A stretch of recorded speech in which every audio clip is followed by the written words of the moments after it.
बनारस में एक बड़े धनवान सेठ रहते थे। वह विष्णु भगवान के परम भक्त थे और हमेशा सच बोला करते थे।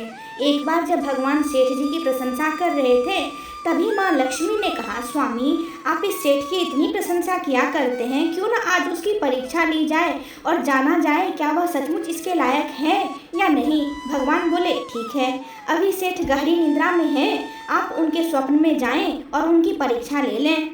अगले ही क्षण सेठ जी को एक स्वप्न आया। स्वप्न में धन की देवी लक्ष्मी उनके सामने आई और बोली, हे मनुष्य, मैं धन की दात्री लक्ष्मी हूँ। सेठ जी को अपनी आंखों पर यकीन नहीं हुआ और वो बोले, हे माता, आपने साक्षात दर्शन देकर मेरा जीवन धनी कर दिया।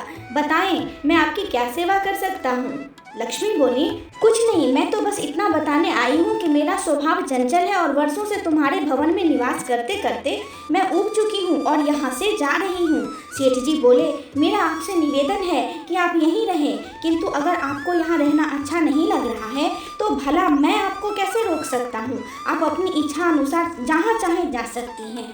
और माँ लक्ष्मी उसके घर से चली गई। थोड़ी देर बाद वे रूप बदलकर पुनः सेठ के स्वप्न में यश के रूप में आई और बोली, सेठ, मुझे पहचान रहे हो। सेठ ने कहा, नहीं महोदय, मैं आपको नहीं जानता। यश ने कहा, मैं यश हूँ, मैं ही तेरी कृति और प्रसिद्धि का कारण हूँ, लेकिन अब मैं तुम्हारे साथ नहीं रहना चाहता क्योंकि माँ लक्ष्मी यहाँ से चली गई हैं, अतः मेरा भी यहाँ कोई काम नहीं रहा।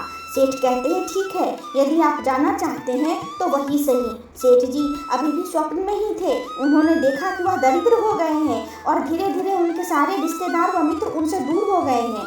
यहाँ तक कि जो लोग उनका गुणगान किया करते थे वो भी अब बुराई करने लगे हैं। कुछ और समय बीतने पर माँ लक्ष्मी धर्म का रूप धारण कर पुनः सेठ के स्वप्न में आई और बोली, मैं धर्म हूँ माँ लक्ष्मी, और यश के जाने के बाद मैं भी इस दरिद्रता में तुम्हारा साथ नहीं दे सकता, मैं जा रहा हूँ।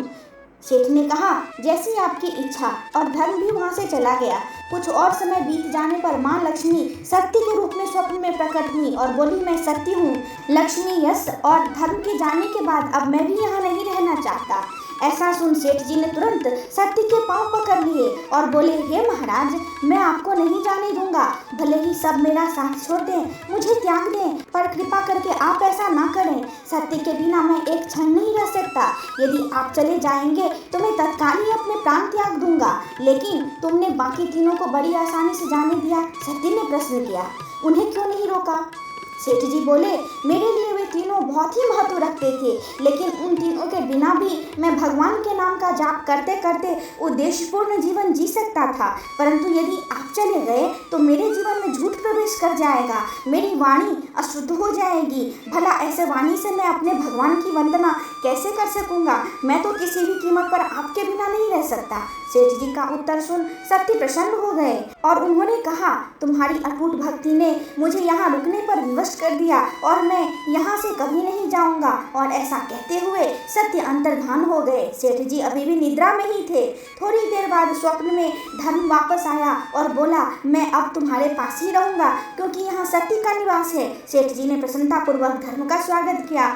उसके तुरंत बाद यश भी लौट आया और बोला, जहाँ सत्य और धर्म है वहाँ यश स्वतः ही आ जाता है, इसलिए अब मैं भी तुम्हारे साथ ही रहूंगा। सेठ जी ने यश की भी आवभगत की और अंत में माँ लक्ष्मी आई। उन्हें देखते ही सेठ जी ने नतमस्तक होकर बोला, हे देवी, क्या आप भी पुनः मुझ पर कृपा करेंगी। माँ लक्ष्मी ने उत्तर दिया, अवश्य, जहाँ सत्य, धर्म और यश हो वहाँ मेरा वापस आना निश्चित है, वहाँ मेरा वास करना निश्चित है। यह सुनते ही सेठ जी की नींद खुल गई। उन्हें यह सब स्वप्न लगा, पर वास्तविकता में वह एक कड़ी परीक्षा से उत्तीर्ण होकर निकले थे। मित्रों, हमें भी हमेशा याद रखना चाहिए कि जहाँ सत्य का निवास हो वहाँ यश, धर्म और लक्ष्मी का निवास स्वतः ही हो जाता है। सत्य है तो सिद्धि, प्रसिद्धि और समृद्धि है।